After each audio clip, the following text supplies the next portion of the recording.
Good day mga kaibigan. Simpleng walk around review natin itong magandang MPV or minivan ng Dongfeng Hoya.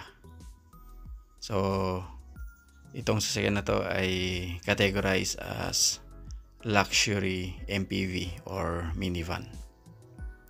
Magandang option ito mga kaibigan kasi electric vehicle ito. Hindi mo na problema ang fuel consumption ng sasakyan na to.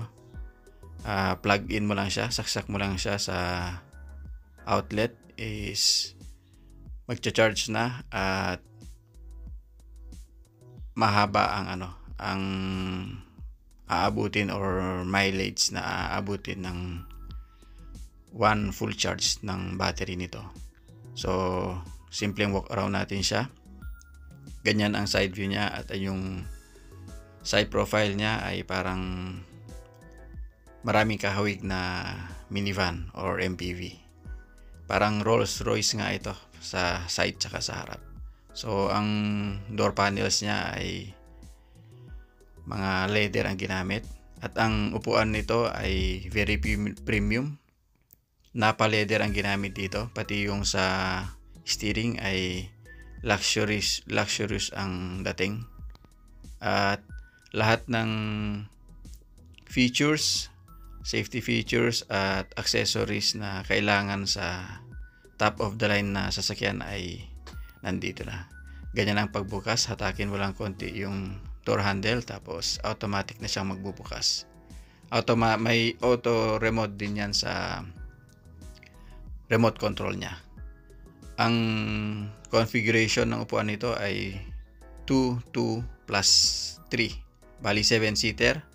Itong first row ng cabin ay yun yung sa luxury seats niya.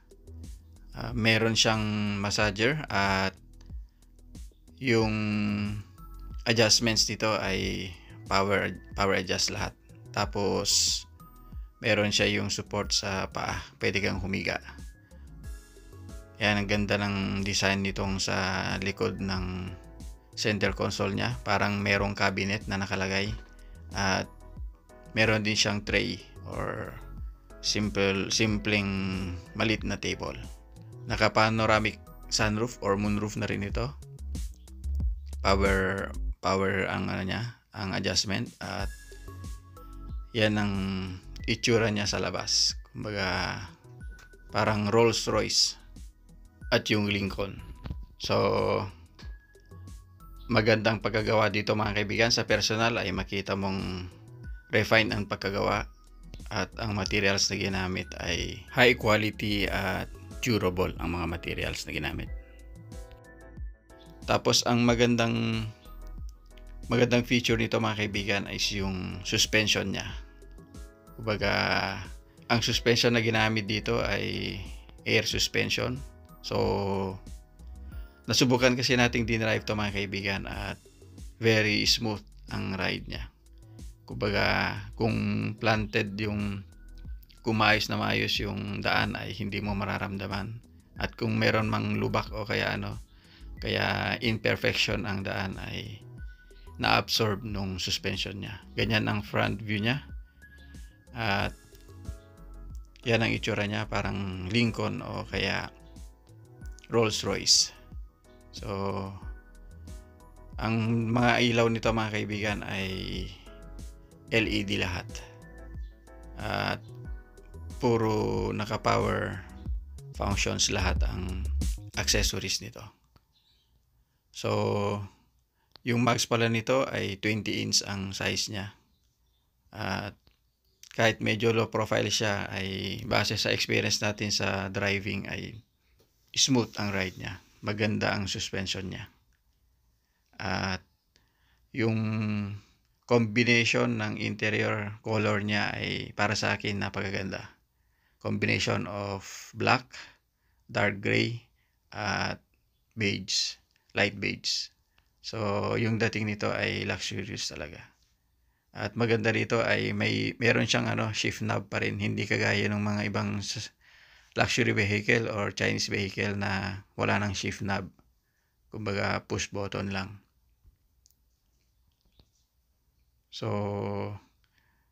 ang upo mo dito, kung nandito ka sa first row ng cabin, ay napaka-komportable kasi luxurious na captain seat ang dalawang upuan nito. Yan, so power adjust lahat. Lahat ng power adjustment ng isang luxury seat ng sasakyan ay nasa kanya. At kagandahan nito ay kabilaan ng pintuan nito. Kasi minivan ang configuration nito, category niya. Sa price nito mga kaibigan ay 4M siya at meron siyang discount ng 400,000 kaya 3.6 million ang presyo nito ngayon sa cash price. At dalawang unit pa lang ang nandito sa Pilipinas, sabi ng Dongfeng. Itong Hoya ay napakagandang option kung gusto mo ng luxury ride. Ang katapat nito sa Toyota is yung Alphard at meron din siyang katapat sa Lexus at yung mga branded na sasakyan kagaya ng mga European at mga US vehicles. Isang kagandahan na dinala ng China ang mga luxury vehicles dito sa Pilipinas ay merong competition in terms of pricing, quality, pagkagawa at durability. So, kung bibili ka nito, bibigyan ka nila ng ganyan, may libreng ganun, plug-in na charger at install mo na lang siya sa bahay mo, then plug, charge at mag-drive ka na lang. Hindi mo na kailangan ng gasolina mga kaibigan. Pero ang disadvantage ng ganitong sasakyan, yung full electric, ay kailangan mo maghanap ng charging stations kung malolobat ka na. Hindi kagaya ng hybrid ay kung low battery yung hybrid niya ay pwedeng gamitin yung makina. At maganda rin ang audio system nito. The usual naman ang mga luxury Chinese vehicle na lumalabas sa Pilipinas ay napakaganda ng audio system. Pati yung infotainment system ay napakaganda. Kagaya nito, yung buong dashboard niya ay naka LCD lahat. Kumbaga parang may TV ang buong dashboard. So, sa experience ko lang sa dashboard na ganyan ay dapat meron siyang option na na-off yung screen tapos nagpe-play yung audio. Kasi sa gabi kung umiilaw yung infotainment mo ay yung glare niya ay maapektuhan niya yung vision mo. Para sa akin lang yun mga kaibigan na nakakasilaw. Okay? So, that's all dito sa simpleng walk around review natin dito sa magandang luxury vehicle ng Dongfeng, yung Hoya.